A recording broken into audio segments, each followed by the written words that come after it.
Hey guys, today we're going to talk about the parts of a map. You may also hear it referred to as the elements of a map. Elements and parts you could consider synonyms. And we're going to get used to this term, tall dogs. I'll talk a little more about it in just a minute. So let's think about the last time you used a map. For me, I used one yesterday. I was going to get a Walmart pickup order in Forest City, which is about 30 minutes or so from my house. And while I was there, I wanted to do some walking. So I was actually looking at two different maps yesterday. I was looking at a map that was put out by the town that shows the walking trails. And I was also using the map app on my phone to get from my home to the walking trails. Okay, but I used the physical map to decide where the closest parking was to the part of the trail I wanted to access. And I also used the map. I took my dog with me, and it was about 11 o'clock, and I didn't want her paws to burn, so I was trying to find a nature trail. So I was having to use a part of the map to find the right part of the walking trail that would work for my dog. So I told you a little bit about the last time I used a map and why I used it, and I also answered what information did it provide.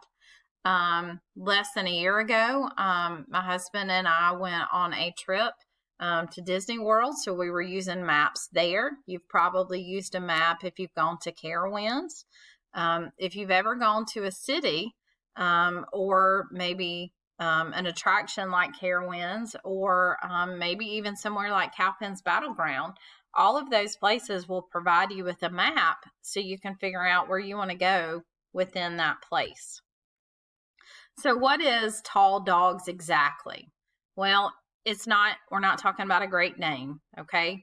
It's an acronym that stands for title, author, legend, date, orientation, grid, and scale, okay? So we'll go a little bit deeper into these.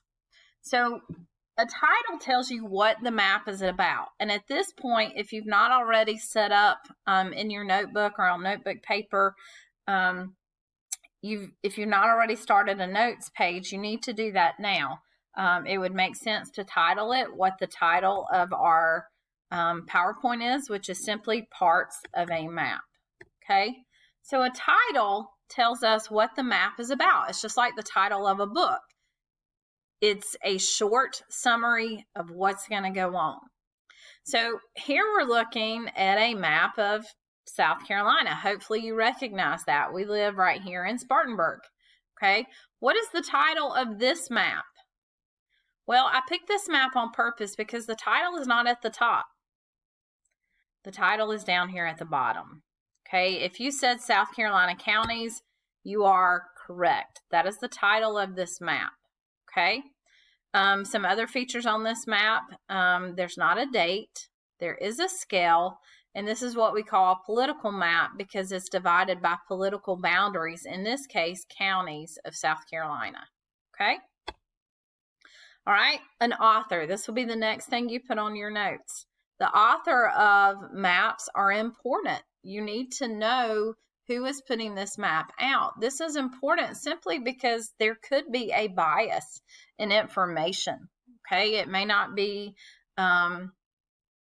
a fair map because it may be showing certain things based on how the author wants you to see it.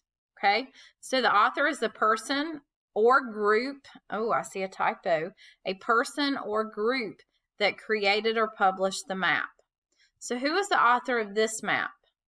If you notice, we're looking at Spartanburg.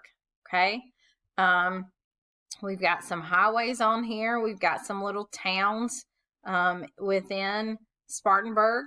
Let's see, where are we on this map?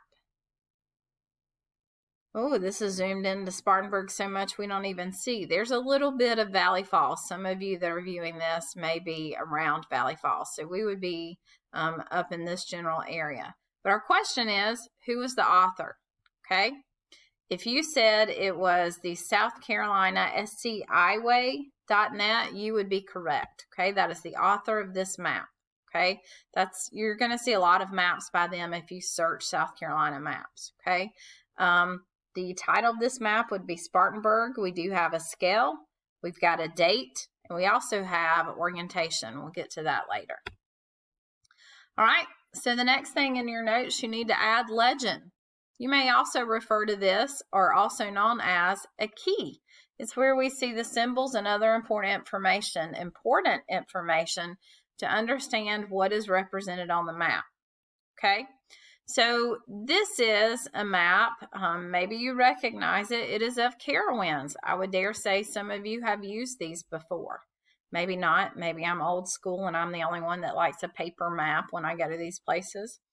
So the question I pose to you is, what are some items you may need to know that are listed on the legend? Whoops. Trying to zoom this in. It's not letting me. Well, you can pause the video and maybe zoom it in. The map legend tells us some important things. First of all, there's a height check. If you're a short person like me, you may have to check your height. It also tells you where kennels are if you have a service animal. Some other things you may want to know, first aid. It's always good to know where first aid is, and then restrooms. And then once you go here and you find those things here, then you go and you find them on your map, okay, looking for those symbols, okay? You may also want to know where the lockers are. So again, some things that may interest you that you want to know about are restrooms, first aid, and lockers, and all that can be found in the legend, the symbols for those, and then you go find it based on wherever you are, okay? All right, another thing that's important that you need to add to your notes are the date of maps. You can go find online maps from the 1500s when the European explorers were trying to figure out the rest of the world, when they were trying to find a route to India and they accidentally discovered America, or at least Columbus did. That map is very inaccurate. They did not even realize there were 7 distinct oceans then. And certainly you guys would know that's an inaccurate map, but there are still inaccuracies in maps today. Political boundaries change. So you need to be finding dates on maps. So this map of Carowinds, I'm asking you when it was created. And you may have to pause your video, or you can go back to the PowerPoint that was included. That was your first task, was to take notes. I'm just walking you through the important stuff. But you may want to zoom. And if you zoom, you're going to see that it was 2019. And that information is found right over here in the bottom right-hand corner. Okay? All right. Another element or part of the map is the orientation. That is basically the direction the map is headed in. Okay? Not all maps point north. Okay, now this map doesn't exactly tell you. There's no compass on here that says north is in this direction, or north is in this direction, or north is in this direction, or north is in that direction. So this one's kind of tricky, but you can figure it out. So my question is, what is the orientation and how do you know? So if there's no compass on here, how am I possibly going to figure this out? Well, right down here, I have South Carolina and I have North Carolina. I know that South Carolina is south of North Carolina. So then that tells me, and they don't sit side by side, east and west.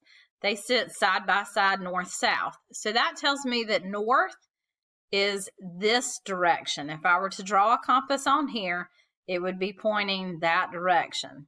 Okay? So the orientation of this map is actually, we would consider it oriented to the west. Okay? And again, that's because north is this way. So if north is this way, west is here. So this map is oriented west. All right, and I wanted to further let you see, why would someone do this? Why would they put a map oriented west instead of north? Well, this is a Google satellite image of Carowinds, okay? Here's the North-South Carolina border. If you look right here, this is the entrance. Here's the entrance on the Carowinds map. Why would they orient the map this way? Because they know most people are going to enter through this main gate, and then they're going to come into the ticket booth, and then they're going to have their picture made, and then they're going to head on in to all the major attractions. Okay, so that's why this map is oriented west and not north, because of how you would come in. Okay, all right. Up next is grid. This is probably the least used map, but there are, or least used element, excuse me, it's not a map type, the least used element, but it is something that benefits you in certain scenarios. So a grid, you need to add this to your notes, helps you locate something quickly on a map. Grids can be by latitude or longitude, as is in the smaller map here, or it can be alphanumeric, as is the case in this downtown Charleston map. Okay, so this map I found online is just telling you some certain key points in downtown Charleston. These may be some places you want to go visit.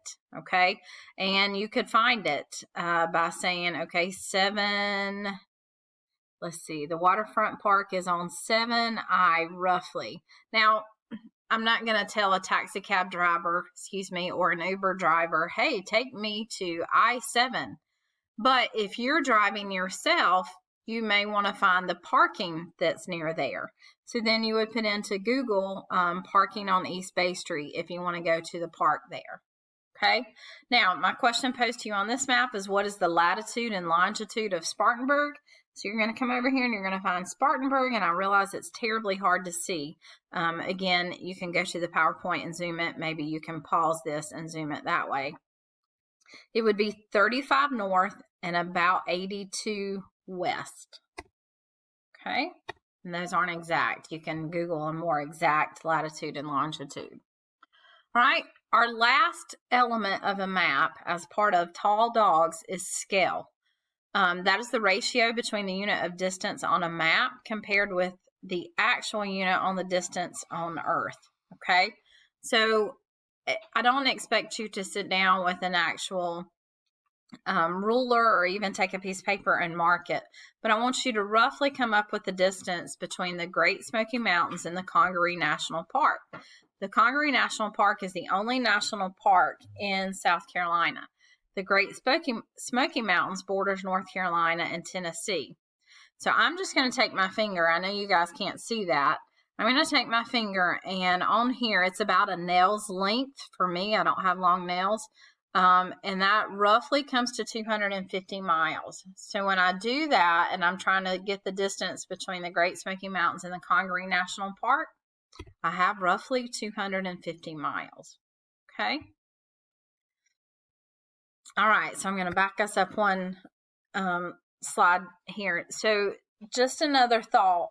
Scale may be important if you're trying to determine how much it'll cost you in a few years when you're driving. If you're going to make a road trip from Spartanburg to maybe Myrtle Beach, you would need to know the scale so you could have an idea of what it's going to cost you in gas to go from here to Myrtle Beach.